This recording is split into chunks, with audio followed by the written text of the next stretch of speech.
Hey everyone, welcome back to my channel. My name is Marla. I'm a registered holistic nutritionist, and today I'm going to be talking to you all about asthma and things you can do, I guess actually what causes asthma, and then some things you can do to not only prevent it, but also reduce the amount of attacks you have and maybe even get rid of it altogether.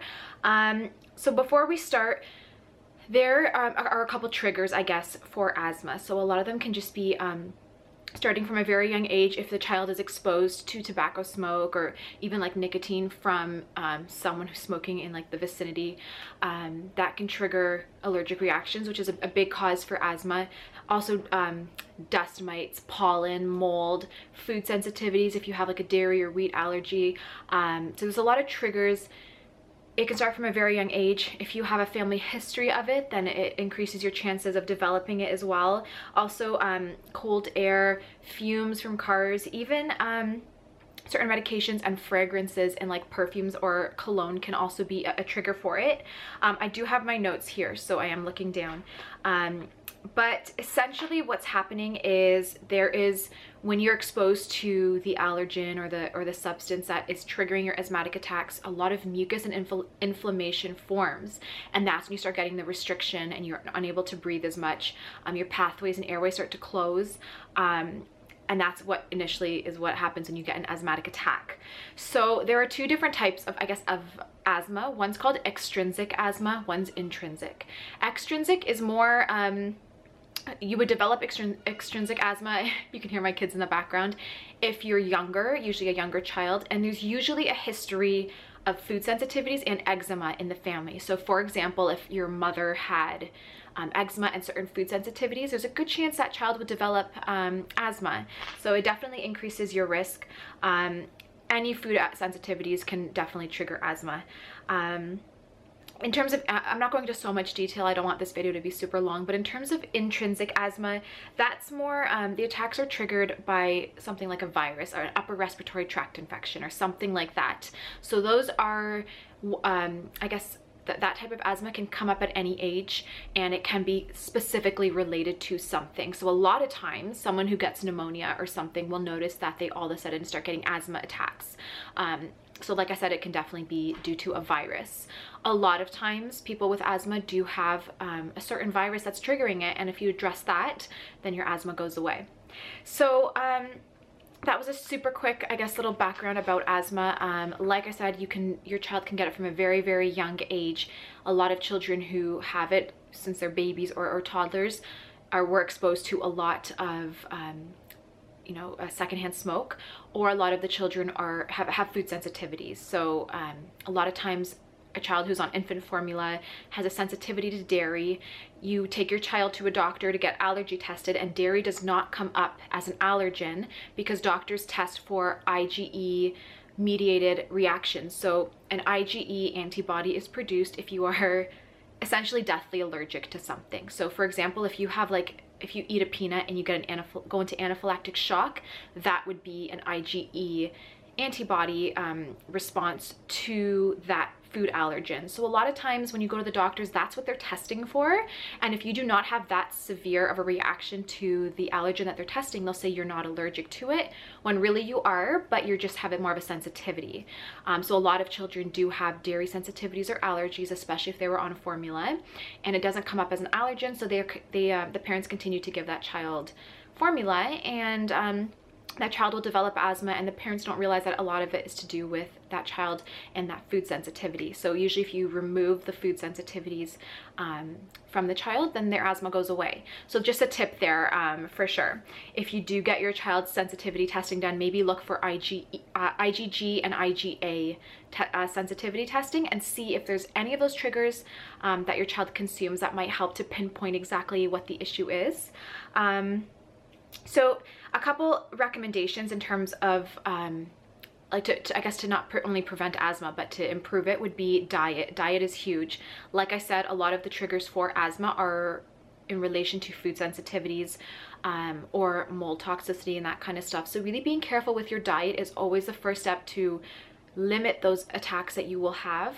A lot of children are given puffers, and there is an issue with this because while the steroids and stuff will help to reopen the airways and calm down that allergic response that the child has or the adult has, it ends up straining the immune system. So it's kind of like this vicious cycle where your immune system is super overwhelmed and overworked from the puffer, from the drugs in the puffer, and then because of that, your immune system is now weakened, and that leads to a stronger response the next time that child comes in contact with a food sensitivity, and the immune system is not able to regulate itself, and then they take the puffer again, and it's just like this vicious cycle. So ideally we want to get off the puffer, and we really want to reduce the amount of asthmatic attacks we have. So diet's huge.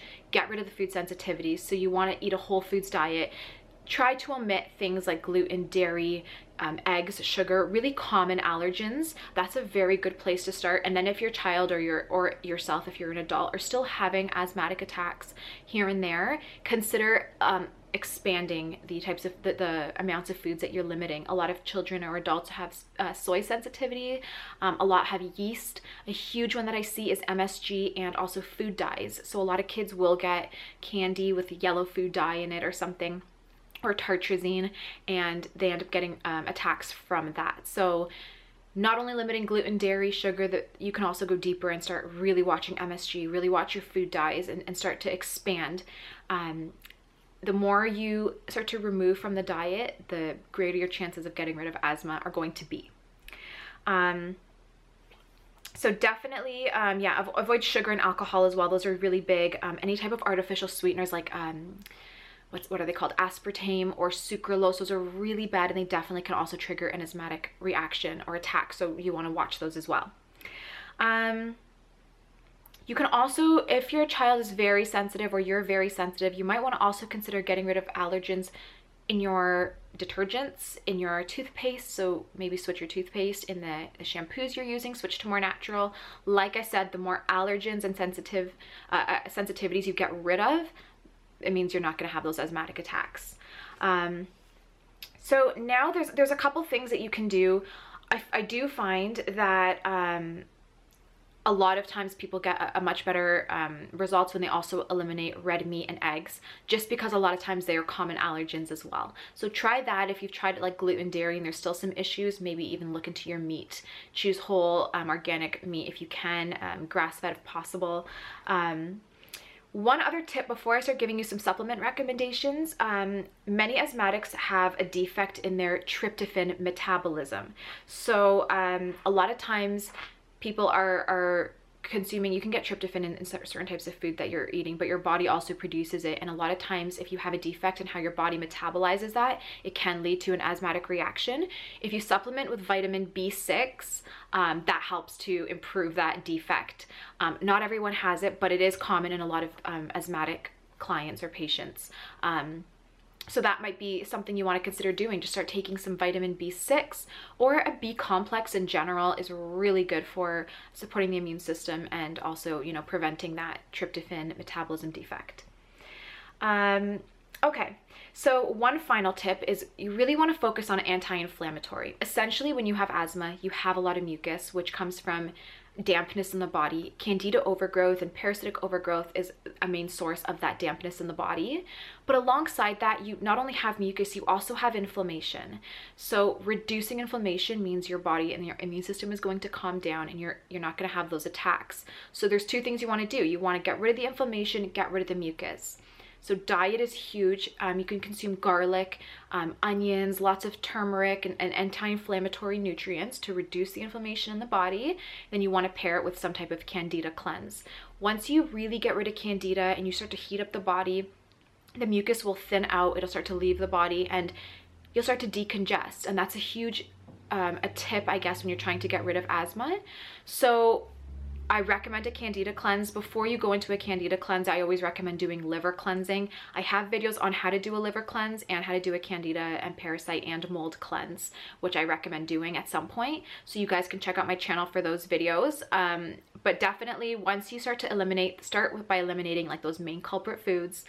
Once you have, your diet is decent, you're not eating like the gluten and dairy and that kind of stuff, then you might want to consider starting that liver cleanse and then bring in the candida cleanse and do them together. That's really going to help to start decongesting and start killing off that candida, which is a main cause, and the mold, which is a main cause of your asthmatic attacks usually. And And by eating foods that are going to support the liver and cleanse candida, they are usually anti-inflammatory foods. So it's usually two birds with one stone there. That would be great. Once you are going through this, you're going to notice that you should start to feel better. But with diet and like candida cleansing and stuff, there are some supplements you want to take to support your body through this process. And the first one's going to be probiotics. I highly recommend getting around 50 billion in. I will leave links to products that I recommend in the description box below so you can check them out. But I do recommend getting a high quality probiotic in.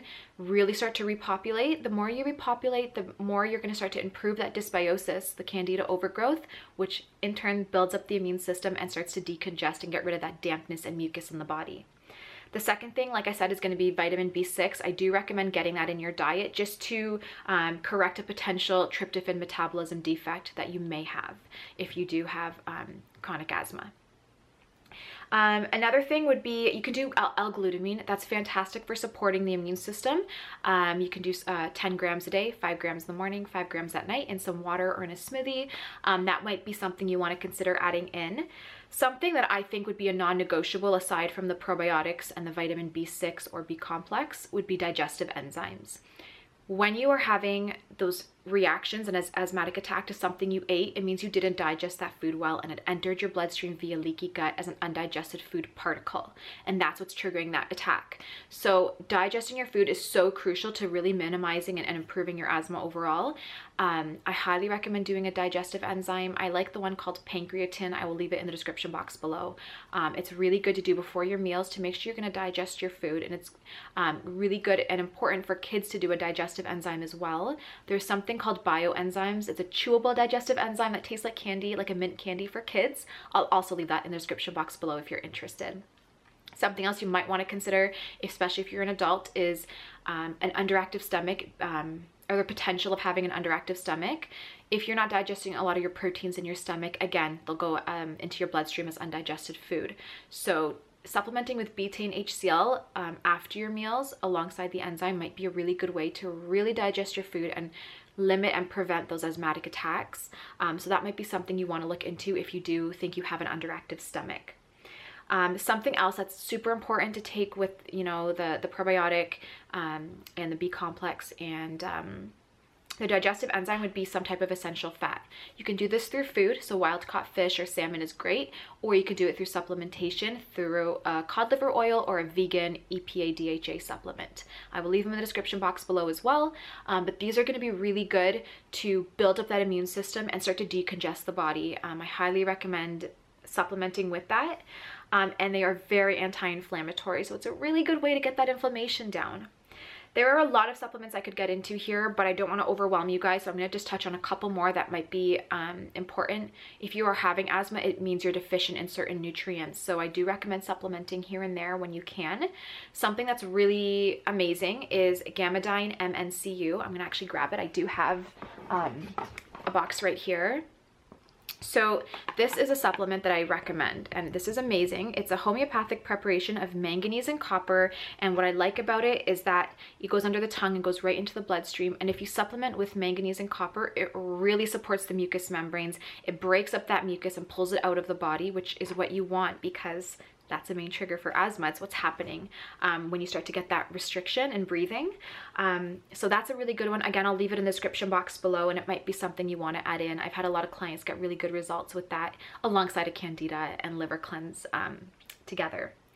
One other thing you might want to do is a coenzyme Q or some type of antihistamine and anti-inflammatory. One of my favorite things is a supplement called Ordi-C from Genestra. It has vitamin C, it has quercetin, it has rutin. What these are antihistamines. So if you are eating a food you're sensitive or allergic to, it calms down your immune system so you don't have a reaction to it. Supplementing with this daily is really going to support that immune system, build it up to prevent these asthmatic attacks or flares. Like I said, there's a lot more supplements you can do, like manganese, calcium, zinc, but that's a really good place to start. Another thing you might want to consider doing is just reducing your stress. Stress directly strains the immune system as well. So hot baths, some type of meditation, deep breathing, set an alarm on your phone to remind you to deep breathe throughout the day. reducing your stress is going to be really big. But at the end of the day, just to recap, you really want to start to cleanse your liver and also bring in a candida cleanse to start to break up that mucus, reduce inflammation in the body. That's going to be really big. And once you do that, you'll start to notice that your symptoms go down. And paired with that, diet is so important. So reducing your sugar, cutting out common allergens like dairy, wheat, that kind of stuff, and soy will go a long way to really improving your asthmatic symptoms. If you do find that you flare with asthma when you're in the presence of mold or pollen or certain things, once you start to build up your immune system and cleanse from candida, a lot of times those allergens or sensitivities go away, but obviously try to avoid them whenever possible. Maybe wear a scarf if you're outside in the springtime over your mouth and nose. Just do whatever you can to really limit your exposure to your sensitivities, and that's overall going to just improve your immune system and improve your asthma. Like I said, there's a lot more tips I can get into, but this video will go on forever, so that's the main place to start. If you would like help improving your asthma and getting rid of it, you can reach out. I do consultations worldwide. My email's in the description box below, and I'd love to work with you. So I really hope you enjoyed this video. Thank you so much for taking the time to watch it. I love you all, and I will see you in my next one. Bye.